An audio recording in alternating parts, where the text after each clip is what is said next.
तो ये आपकी प्रॉब्लम्स हैं। तो पहले हम क्वेश्चन से शुरुआत करते हैं। क्वेश्चन 10,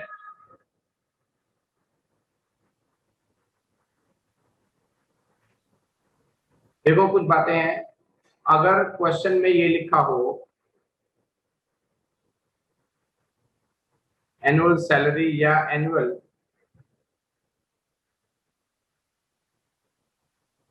रेम्यूनरेशन टू पार्टनर्स, तो इसको एपी में से माइनस करना है नेट एपी निकालने के लिए। तो जो एपी आपको मालूम होगा उसमें से ये सैलरी या रेम्यूनरेशन जो भी दे रखा होगा वो माइनस कर देंगे, तो नेट एपी आ जाएगा।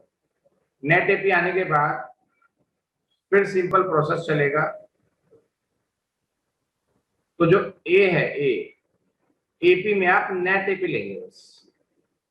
तो सैलरी या रेम्यूनरेशन अगर क्वेश्चन में गिवन हो तो उसका यही काम करते हैं बेटा। 12th में क्या लिखा है कि हमारी एसेट्स गिवन है, इंक्लूडिंग कैश से हमें कोई क्या दिक्कत होगी। एसेट्स हैं 1,00,000 की, इसमें कैश इंक्लूड है, इससे हमें क्या मतलब।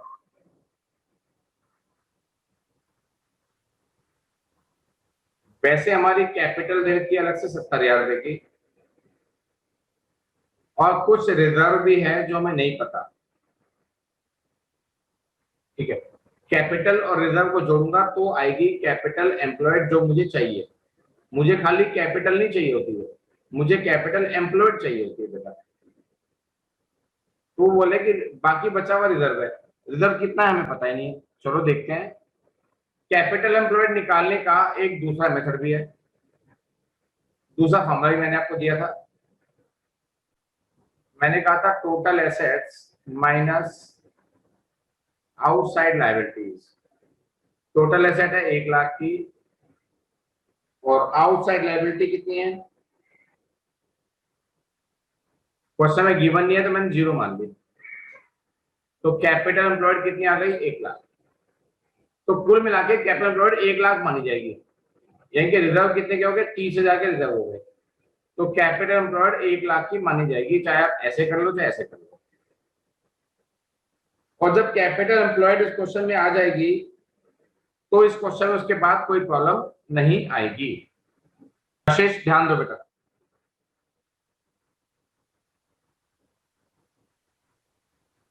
हमारा एवरेज प्रॉफिट कितना है पहले वो निकाल लो। 30, 36, 42।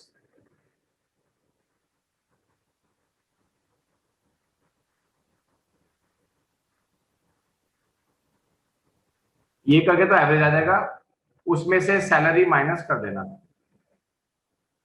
36,000 माइनस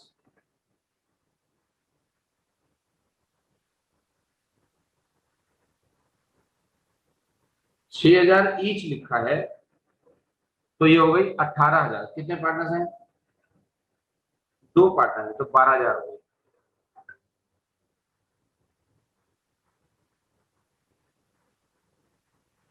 चौबीस हजार।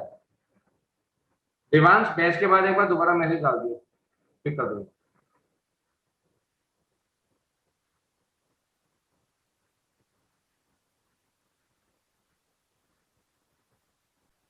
ये नेट एपी आ गया, उसके बाद नॉर्मल प्रॉफिट, उसके बाद सुपर प्रॉफिट, उसके बाद गुडविल। सिंपल क्वेश्चन है। नॉर्मल प्रॉफिट कैसे निकलेगा, 15%। 1,00,000 का 15% तो 15,000 आ जाएगा। सुपर प्रॉफिट कैसे निकलेगा, 24 माइनस 15, 9,000। गुडविल कैसे लिखेगी, 9,000 मल्टीप्लाई 2 ईयर परचेज है तो 2 से मल्टीप्लाई।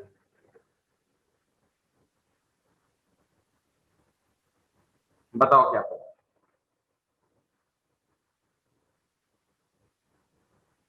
क्वेश्चन में सैलरी या रेम्यूनरेशन दे रखा हो तो उसे एपी में से ही माइनस कर देते हैं, जो एवरेज या एक्चुअल प्रॉफिट वही से वही माइनस कर दो। उसके बाद ये क्वेश्चन पूरा का पूरा नॉर्मल है। कैपिटलाइजेशन मेथड कंटिन्यू करेंगे।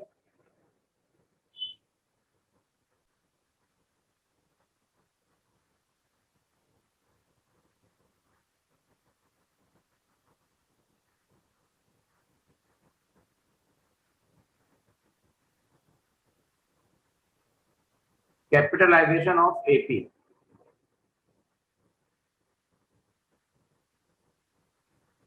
अगर हम कैपिटलाइजेशन ऑफ एपी यूज करेंगे तो goodwill equals to AP into 100 upon normal rate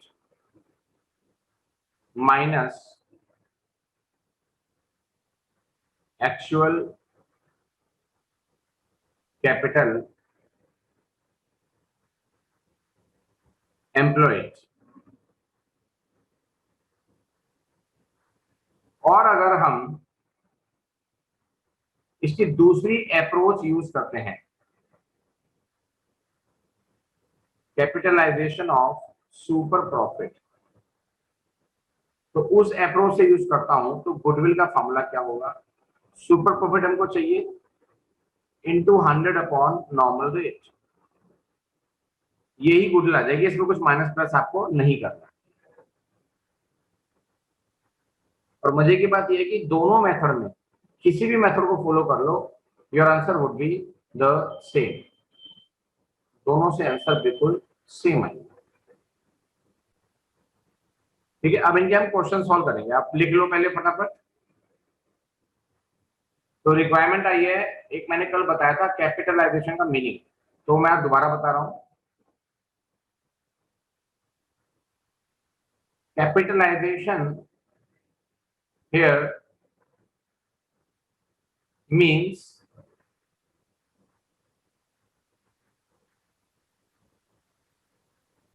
how much capital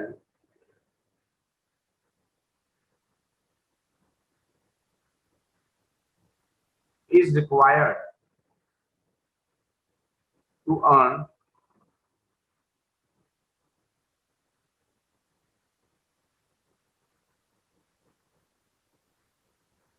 such profit, इस प्रॉफिट को कमाने के लिए कितनी कैपिटल की नीड होती,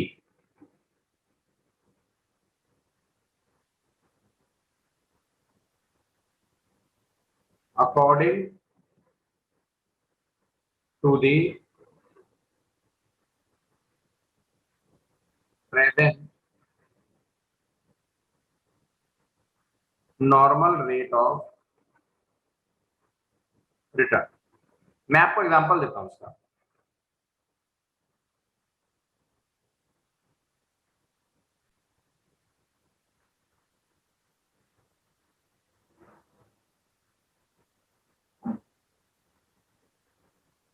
अजय की कैपिटल है 5 लाख,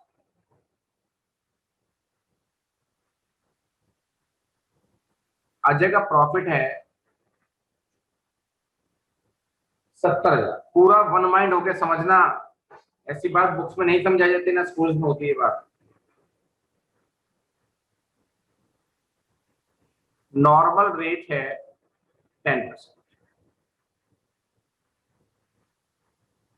नॉर्मल रेट का मतलब है मार्केट में लोग जितना पैसा लगाते हैं उसका 10% कमाते हैं, ठीक है। लेकिन कैपिटलाइजेशन मेथड में तो हम कैपिटल देखेंगे और इसको कैपिटलाइजेशन के तरीके से देखेंगे, यानी कि ये वाला प्रॉफिट अर्न करने के लिए, ये वाला प्रॉफिट अर्न करने के लिए मुझे कितनी कैपिटल की नीड है उसे बोलते हैं कैपिटलाइजेशन। तो इस प्रॉफिट का कैपिटलाइजेशन कर दो, ठीक है। कैसे करेंगे,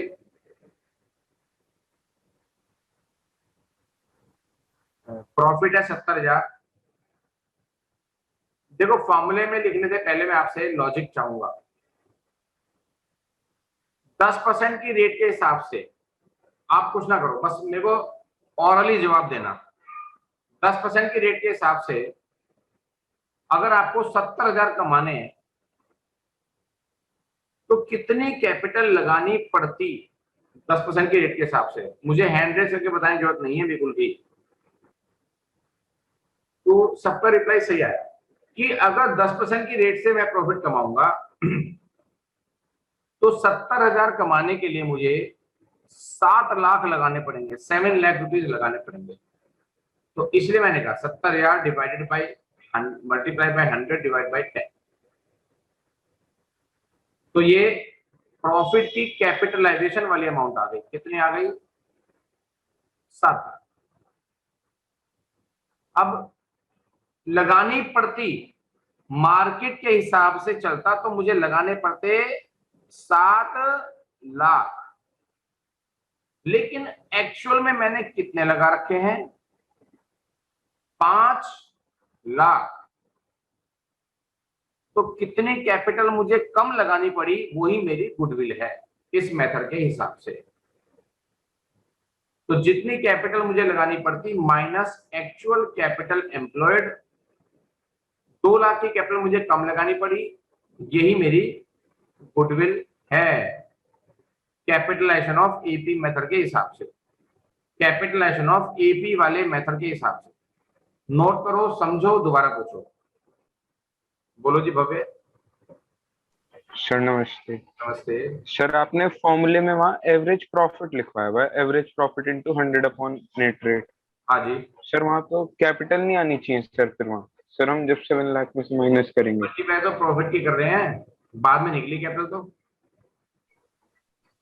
प्रॉफिट की मल्टीप्लाई ओके करूंगा तो ही तो कैपिटल रिक्वायर्ड कैपिटल आएगी। ओके सर, आगे समझा। और किसी बच्चे को कोई भी प्रॉब्लम है अभी बता दो। ठीक है, अब इसी क्वेश्चन को मैं आपको दूसरी अप्रोच से कराता हूं। कैपिटलाइजेशन की 2 अप्रोच है ना, ये तो थी आपकी कैपिटलाइजेशन ऑफ एपी वाली अप्रोच।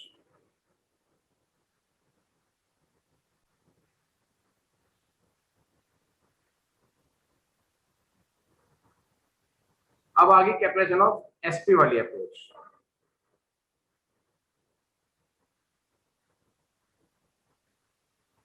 अब इस क्वेश्चन में पहले सुपर प्रॉफिट निकालो कितना आ रहा, एपी हमको पता है, नॉर्मल प्रॉफिट निकालो। नॉर्मल रेट है 10%, कैपिटल है 5 lakh,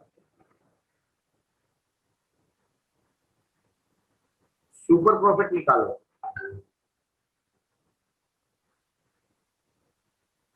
AP minus NP, AP है 70, एनपी है 50, तो ये आ गया 20,000।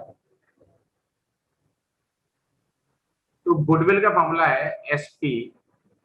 मेरे को आंसर ना बताओ बेटा, अभी सारे बच्चे शांत रहो।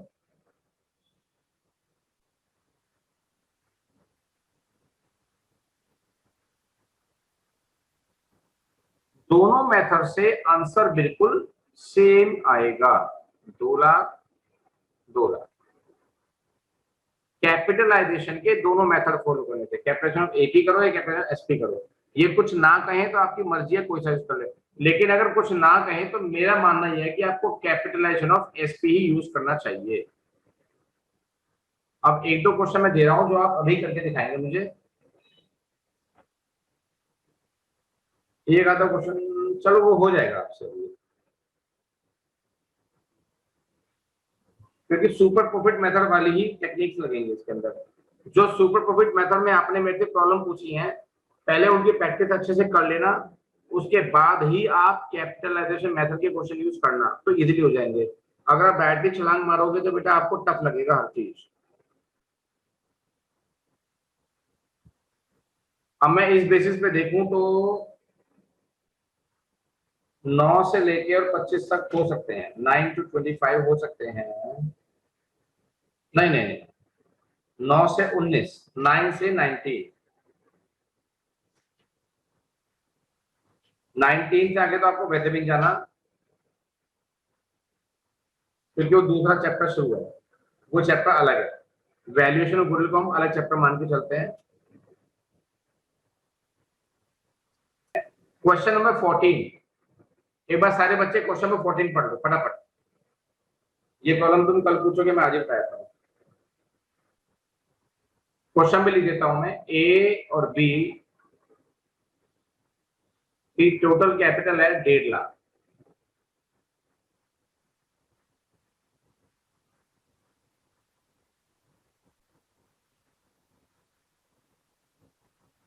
रिजर्व है 20,000। गुडविल दे रखी है 42,000।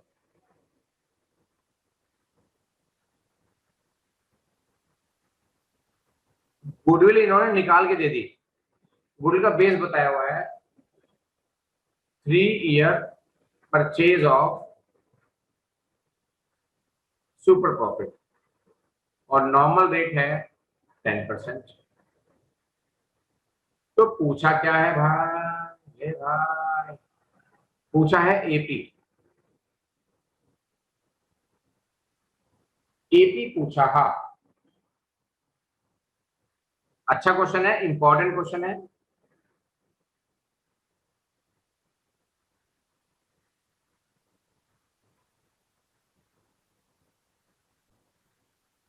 पहले आप मेरे हिसाब से चलेंगे, सुपर प्रॉफिट मेथड जब यूज करते हो तो ANSG यूज करते हैं। ए हमको पता ही नहीं है, ठीक है, और एन निकाल लो, नॉर्मल प्रॉफिट निकाल लो कितना आ रहा।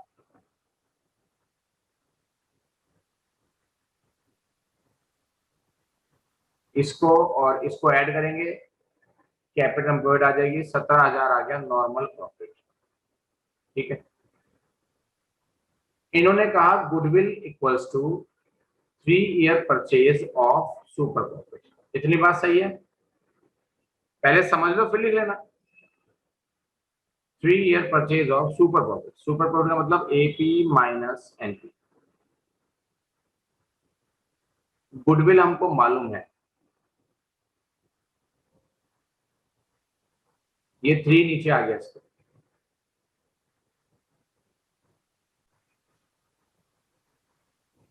एपी हमका नहीं पता, लेकिन एनपी हमका पता ही। पहले यहां तक के स्टेप में किसी को प्रॉब्लम है तो हैंड रेस करो जल्दी से। यहां तक के स्टेप में कुछ भी पूछना है हैंड रेस करके पूछो, अभी अभी पूछना है, डरो नहीं, मैं डांटूंगा नहीं।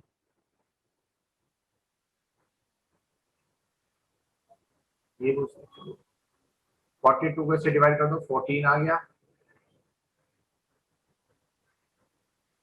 सॉल्व कर दो और क्या बस।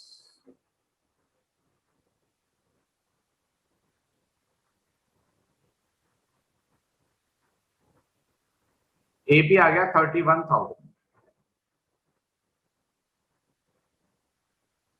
9 to 19 में जो क्वेश्चन आपसे अच्छे से नहीं हुआ है या हुआ ही नहीं है वो आपको रिपीट करना है, और इनमें जो क्वेश्चन आपको परेशान करता हो उसे रिपीट करना है, रिवाइज करना है, 2 बार करना है।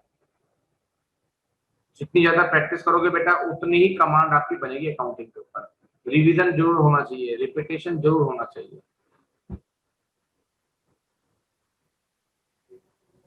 अब आप थोड़े से इसकी एडिशनल प्रॉपर्टी लिखो। Additional properties of valuation of goodwill. अभी इस एडिशनल प्रॉपर्टी के क्वेश्चन में दूंगा नहीं आपको, अब प्रॉपर्टी पहले लिखवा दूं और उसको आप थोड़ा सा रिवाइज भी कर लो, उसके बाद कराएंगे मंडे को ये वाले question.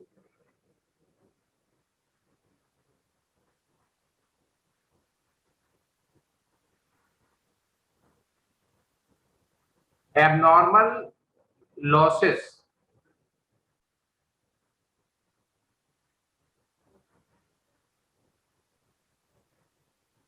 if already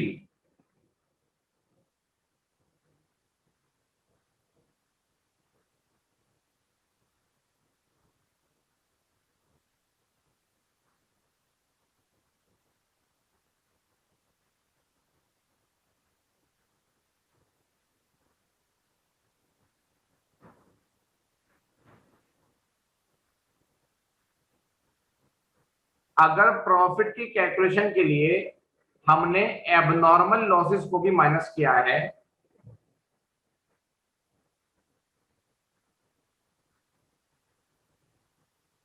will be added back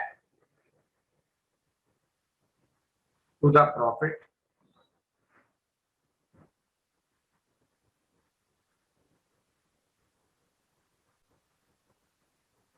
for the calculation of normal profit.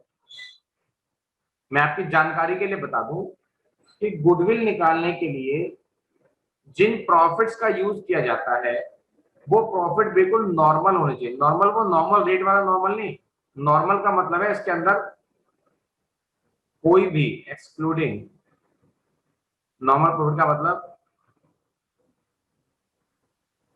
Means excluding any abnormal expense और इनकम। कोई भी एबनॉर्मल लेवल का खर्चा या इनकम उसमें इंक्लूडेड नहीं होना चाहिए, उनको हटाना पड़ेगा, उनका इफेक्ट खत्म करना पड़ेगा। इसी पर्पज से एबनॉर्मल गेन्स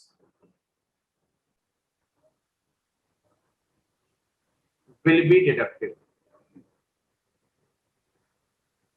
अगर एबनॉर्मल गेन्स प्रॉफिट में पहले से जुड़े हुए हैं तो उनको हटाना पड़ेगा। यानी कि किसी भी तरह की एबनॉर्मल एक्टिविटी प्रॉफिट में इंक्लूड नहीं होनी चाहिए। अगर प्रॉफिट निकालते हुए हमने एबनॉर्मल चीजों को यूज किया है तो उनका इफेक्ट हमें खत्म करना पड़ेगा। इसका नोट लिख लीजिए, क्योंकि रूल तो बहुत सारे हैं, पर मैं आज आपको खाली एबनॉर्मल वाली चीज बता रहा हूं।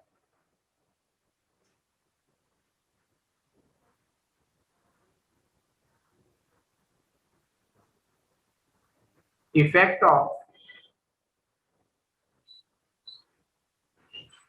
abnormal items are removed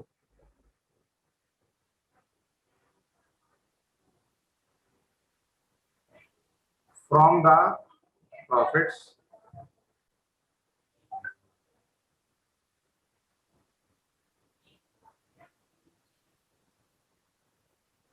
for the calculation of goodwill। Goodwill निकालने के लिए जिन प्रॉफिट्स को यूज किया जाता है उन प्रॉफिट में से एबनॉर्मल आइटम का इफेक्ट रिमूव करना चाहिए।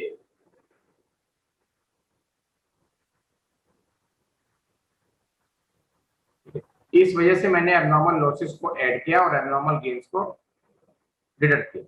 इस रूल की डिटेल मैं अगले लेक्चर में कराऊंगा। फिलहाल इसे पढ़ के आना है आपको अच्छे से, और होमवर्क मैंने दे दिया आपको, ठीक है ना। 9 to 19 इलस्ट्रेशन और क्वेश्चन दोनों।